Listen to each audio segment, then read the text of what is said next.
Hello everyone, this is CJ Wiley, and today I'm going to tell you about the Super Stroke Trainer. This is something that is guaranteed to give you more speed, consistency, and accuracy in your pool stroke if you just especially combine it with this Super Stance Trainer. I did a full video on how to use a Super Stance Trainer. Now I'll show you how you put the two together, because you don't need a pool table necessarily to get a lot better at the game of pool. You can do it in the privacy of your home, apartment, or even a hotel room. I've used this before in the middle of a pool match where I took a break, went to the bathroom. I had this in my pocket. I took it out. I did some strokes with it, went back, and all of a sudden I got my game back together. Because we're human, and even at the highest level, some days your stroke doesn't feel quite right. But when my stroke feels the best, it feels like I'm pulling back a rubber band and letting it release right back where it started from. So with this Super Stroke Trainer, it can teach you how to do the stroke that I use, and there's two variations in the stroke that I use. One is a pop stroke, which is more like a stop shot. The tip almost stops at the cue ball with just like a maybe 3 to 4 inch follow through. And then there's the extension stroke that's more like you were lobbing a ball. Pop stroke, you're bringing your hand back and returning it. And when you return it, your wrist releases, and that's where you get the pop. It's like popping a whip. You can't pop a whip if you try to follow through. You've got to bring your hand right back, and right at the moment of impact is when your wrist releases. Now the extension stroke is different. You bring your hand back and you return it there, but you extend through. So you're like pushing it. Like I said, it's like lobbing something. The pop stroke is like throwing a dart straight. The extension stroke is more like extending. So you'll see those two types of strokes in several different other sports and activities. So how you're going to use this Super Stroke Trainer is you take one of these straps and you're going to put it around your right wrist if you're right-handed. If you're left-handed, reverse it. The other cord goes over these 4 fingers and then turns around, and this is built perfectly to allow you to bring this rubber band back and let it return right back where it started from. So you can see from the side that I'm bringing my hand back, letting it return. When you combine it with the Super Stance Trainer, you're going to get in position, put the stick in front of you. Now, one thing I want you to get the feeling for is these two hands working together. So when you see pro players start to go down on the shot, they always do some practice strokes like this. And they're feeling the same line here as they're going to have down here. At least that's how I recommend you practice it. You know, once you get the hang of it, you definitely want to feel these two hands working together. So usually the V of your right hand's on top of the cue. So this part, it's almost like a sight on a rifle, is right here. That part of my hand is going to go back and return to where my bridge is. So I want to feel, when I'm doing this, I want to feel like that my hand is going right back to my other hand, and I feel that connection. So when I'm doing these practice strokes, when I'm practicing, I'd recommend that you don't move this one. You're just moving the right hand. After you do a few of these practice strokes, then you want to start with the follow-through position. You want to step over, push back, and put the stick in front of you so that you can come back and return your hand right back where it started from.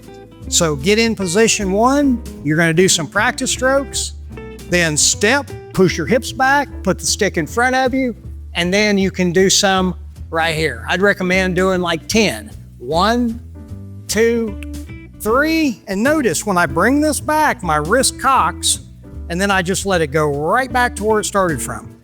You don't want to accelerate till right at the moment of contact. So when you bring it back and start it forward, you're not going to jump on it and try to accelerate it first, because you can only accelerate one time.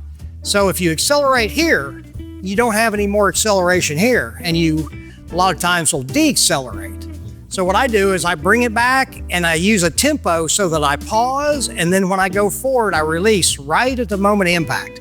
Just like I was throwing a spear, if I brought this back, I'd release it right in front of me. And the pool cue needs to be kept in front of you. If I put it as far in front of me as I can and stepped over and went back, I'll get in the same exact position I always get into. And so you can see how much I'm keeping that cue in front of me. It's an optical illusion because my hips are going back this far, like 2 feet. So it looks like that I don't have it so far in front of me, but I definitely do. So when you're lining up to a pool ball, or you can use a kitchen table, just use a quarter or something that you can pretend is a cue ball. And the measurement's always from the front of your hip. So wherever I hold the cue, if I put it on the front of my hip in this stance position, and I go down, it'll go right to the quarter or the cue ball or whatever I'm going to use as a target. Now you'll notice that the straight line is here. So if this was a highway, the right hip is the right side of the highway, the center of my chest is the center of the highway, and my left foot is the left side of the highway. And you'll also see, you see where the right side of the highway is, where my hip is? If I step and push back, then you can see what my hip's actually doing. It gets right out of the way, but it needs a head start. So when you step and get your hips back, you don't want to move this upper body at all until those hips start going back. Because then you can go as quick as you want and the hip will be out of the way. But if you try it all at the same time, it won't work because the hip's still in the way. The hip has to get out of the way. And in this position, you'll notice that I have my hips automatically pointing 30 degrees to the right, so that when I put it in front of me and start with my hips going down, it naturally clears out of the way. This is what I call clearing the hips. It's also done in golf when they go up to the top of the swing and they clear their hips to be able to go right down that line. That's what I'm doing here. So I can get in this first position with my foot in position 1, and I could just go down on a shot from there if I wanted to. But generally I want a little bit wider stance because this is the foundation, like the foundation of a house. You want it as secure as possible, and you have to be able to set it up the same relative to each shot every time. That's why it's important to learn this footwork and the feet positioning. So what I'm going to do is step over, push back, go down, and I'm just going to do 10 of these. Up, back, up, back. So I want to draw it back like I'm drawing back a bow, and then pause, let it release right back where it started from. Pull it back, let it release, back, let it release, back, let it release. And you can see this position that I'm in. I could keep in this position for a long time. I have no stress on my back or my neck or really any of my body. And it's good for you. If you start doing this, it'll actually be better for you as you get older, especially up in your 60s and 70s, and you can still play as good as you ever did. You get this down and you may play better than you ever did. I would think you probably will. So one more exercise for the extension stroke. Same thing, you're going to put it in front of you. You want to feel this right hand going right towards that left hand, or the left fingers, the bridge. You want to feel that connection between the two hands. Then you step, push back, go down. Now this is the extension practice. You're going to draw it back, let it go halfway back, then release.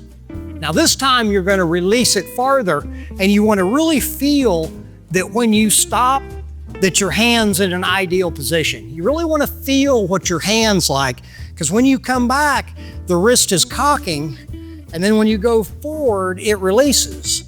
So you want to feel like that tip is going down. I feel like my hand is going down a little bit as my wrist releases. So again, I bring it back, go back halfway, let it release. I just want to feel the forward motion more than anything. Back, halfway, release. Back, go up halfway, release. Back, go up halfway, release. You do that like 10 times in a row. I recommend that you do 500 times. Anything that I've ever done to change or develop some type of a hand-eye coordination or some type of a technique always took me at least 500 repetitions. But the thing about this setup is you can do those 500 repetitions perfectly, because it's not practice that makes perfect, it's perfect practice that makes perfect. And when you do this, you can do this in the privacy of your own home. And then when you go to play the game, you can take this technique with you. And all of a sudden, you're going to be able to start doing a lot of the things that you could do on the pool table before, but just not consistently. This will make you very consistent and will get you well on the way to reaching your highest potential. Anyway, this is CJ, and remember, the game is the teacher.